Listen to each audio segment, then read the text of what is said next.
அஸ்ஸலாமு அலைக்கும் வரஹ்மத்துல்லாஹி வபரகாத்துஹு. தினமும் ஒரு தெளிவு. பெண்களின் குரலை ஆண்கள் கேட்கக்கூடாது என்று சொல்லுகிறார்களே, இது சரியா?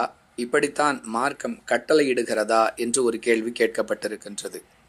அன்பிற்குரிய அல்லாஹுவின் நல்லடியார்களே, ஆண்கள் பெண்களுடைய குரலை கேட்கக்கூடாது என்று மார்க்கம் சொல்லுகிறது என்பது இவர்களுடைய வாதமாக இருந்தால், தங்கள் கருத்துக்கு ஆதாரமாக ஒரு திருக்குரானுடைய வசனத்தையோ அல்லது குறைந்தபட்சம் ஒரு நபி மொழியையோ சமர்ப்பிக்க வேண்டும்.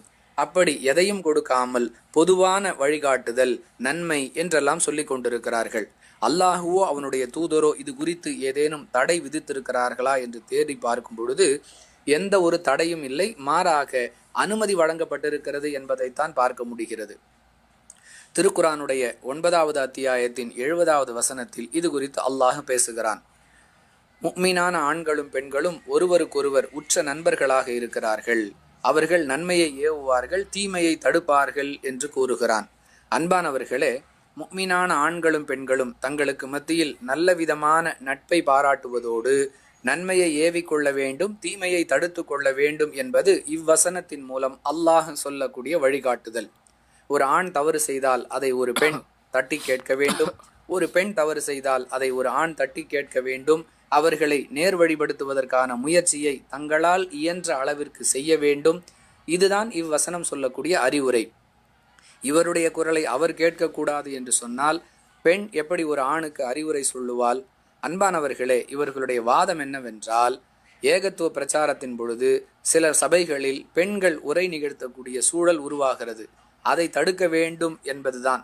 மாறாக அல்லாஹ் தடுக்காத ஒன்றை நாம் தடுக்கிறோமே என்று ஒருபோதும் யோசிக்கவில்லை. இது தவிர பொதுவாகவும் திருக்குரானுடைய வசனங்களில் நன்மையை ஏவ வேண்டும், தீமையை தடுக்க வேண்டும், இப்படியெல்லாம் சொல்லப்பட்டிருக்கிறது. ஆண்கள் தங்களுக்குள்ளாக நன்மையை ஏவி தீமையை தடுத்து கொள்ள வேண்டும், பெண்கள் தங்களுக்குள்ளாக நன்மையை ஏவி தீமையை தடுத்து கொள்ள வேண்டும், இப்படி மார்க்கம் சொல்லவில்லை. இன்னும் தெளிவாக சொல்லுவதாக இருந்தால், ஆண்களுடைய குரலை பெண்கள் கேட்கலாம் என்றால் பெண்களுடைய குரலை ஆண்களும் கேட்கலாம் என்பதுதானே புரிதல். அதே நேரத்தில் ஒருவருக்கொருவர் ஆபாசமான, அருவருக்கத்தக்க, பாலுணர்வை தூண்டக்கூடிய வாசகங்களை பேசக்கூடாது என்பது பொதுவான தடை. பேசவே கூடாது என்பது மார்க்கம் சொல்லக்கூடிய தடை அல்ல. எனவே ஆண்களோ பெண்களோ தங்களுடைய குரலை மற்றவர்கள் கேட்கக்கூடாது என்று சொல்லுவதற்கு இஸ்லாத்தில் எந்த தடையும் இல்லை என்பதே இந்த கேள்விக்கான பதில்.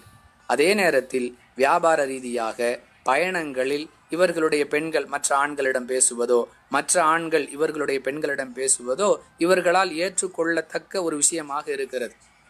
இதை எந்த வகையில் நியாயப்படுத்துகிறார்கள் என்று தெரியவில்லை. வாஹிரு தஅவானா அனில் ஹம்துலில்லாஹி ரப்பில் ஆலமீன். அஸ்ஸலாமு அலைக்கும் வரஹ்மத்துல்லாஹி வபரகாத்துஹு.